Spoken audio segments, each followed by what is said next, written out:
మనలో చాలామంది ఇబ్బంది పడేది, చాలామంది సఫర్ అయ్యేది క్లారిటీ ఆఫ్ థాట్ లేక, చాలా కన్ఫ్యూజన్ వచ్చి. జనరల్గా మనం ఒక టార్గెట్ పెట్టుకుంటాం, ఉద్యోగం సాధించాలనో, ఓ పరీక్ష రాయాలనో, లేదా ఒక పెద్ద రంగంలో సక్సెస్ అవ్వాలనో, లేదా ఇంకేదైనా కనిపెట్టాలనో, ఏదో ఒకటి ప్రతి ఒక్కరికి మనసులో ఉత్తేజంతో చాలా లక్ష్యాలు ఉంటాయి. కానీ ఇక్కడ ప్రాబ్లం ఏంటంటే ఆ లక్ష్యాన్ని చేరే క్లారిటీలో దానిలో కన్ఫ్యూజన్ బాగా ఎక్కువ ఉంటుంది అనమాట.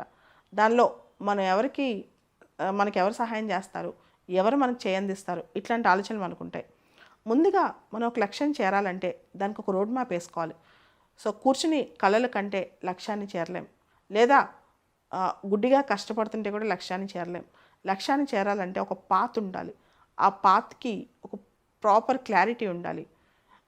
ముందు మన లక్ష్యాన్ని చేరడానికి మనకి ఎటువంటి ఎక్విప్మెంట్స్ కావాలి, దానికి మనకు సహకరించాల్సిన వనరులు ఏంటి, మనకున్న ఆర్మరీ ఏంటి, ఫస్ట్ ముందు మనల్ని మనం ఎక్విప్ చేసుకోవాలి. ఏదైనా ఒక టార్గెట్ చేయాలనుకోండి, దానికోసం ముందు మనం సమాయత్తం అవ్వాలి. ఉదాహరణకి మనం సివిల్స్ పాస్ అవ్వాలి, తెలుగు మీడియం నుంచి వచ్చాము, సీసాట్ అంటే భయము. ఆ సీసాట్లో English comprehension, general comprehension, reasoning ఉంది. దానిలో ఎంతో కొంత ముందు నేర్చుకోవడానికి కొంత టైం పెట్టి కఠోర పరిశ్రమ చేయాలి. సో అలా ముందు మనకు మనం స్కిల్స్ నేర్చుకోవాలి. ఏ రంగంలోకి వెళ్ళినా సరే దానికి కావాల్సిన స్కిల్. ఉదాహరణకి ఒక ఇంటర్వ్యూకి వెళ్తున్నప్పుడు మనం ఎలా మాట్లాడాలి, క్వశ్చన్స్ ఎలా ఉంటాయి, ఒకవేళ ఆన్సర్ రాకపోతే మనం ఏ విధంగా సమాధానం డిప్లొమాటిక్గా చెప్పాలి, ఇంటర్వ్యూలో మన బిహేవియర్ ఎలా ఉండాలి, ముందు దానికి మనం సన్నద్ధత అవ్వాలి. సో లక్ష్యం ఉండగానే సరిపోదు, దానికోసం పక్కా ప్రణాళిక, పక్కా ప్లాన్, దానికోసం మనం టైం ఎలా పెడుతున్నాం, దానికి ఎటువంటి ప్రణాళికలో మనం టెక్నిక్స్ ఎలా నేర్చుకున్నాం, ఇవన్నీ చాలా ఇంపార్టెంట్.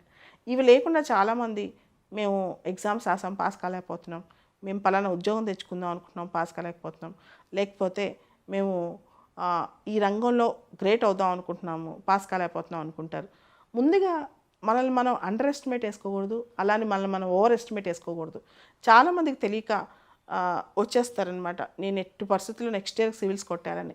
నువ్వు నెక్స్ట్ ఇయర్ సివిల్స్ కొట్టాలి, కానీ దానికోసం మన ప్లానింగ్ ఏంటి, మనం దానికోసం ఎలా రెడీ అయ్యాం, దానికోసం ఎన్ని గంటలు క్వాలిటేటివ్గా, అంటే దానికోసం దానికి కావాల్సిన లక్షణాలు, ఒక సివిల్ సర్వెంట్ అవడానికి, ఆ పరీక్ష రాయడానికి కావాల్సిన లక్షణాలు మనం ఏ విధంగా నేర్చుకున్నాం, అది చాలా ఇంపార్టెంట్. అదే విషయం అన్నిట్లో అప్లై అవుతుంది, మీరు ఏ రంగంలోకి వెళ్ళినా సరే. సో ప్రాపర్ టైం పెట్టండి, ప్రాపర్ ప్లానింగ్ వేసుకోండి, ప్రాపర్ ఫోకస్తో దానికి కావాల్సిన టెక్నిక్స్ నేర్చుకోండి, ఆ క్వాలిటేటివ్ టెక్నిక్స్ నేర్చుకోండి. అప్పుడే ఏ రంగంలోకి వెళ్ళినా సరే సక్సెస్ అవుతారు.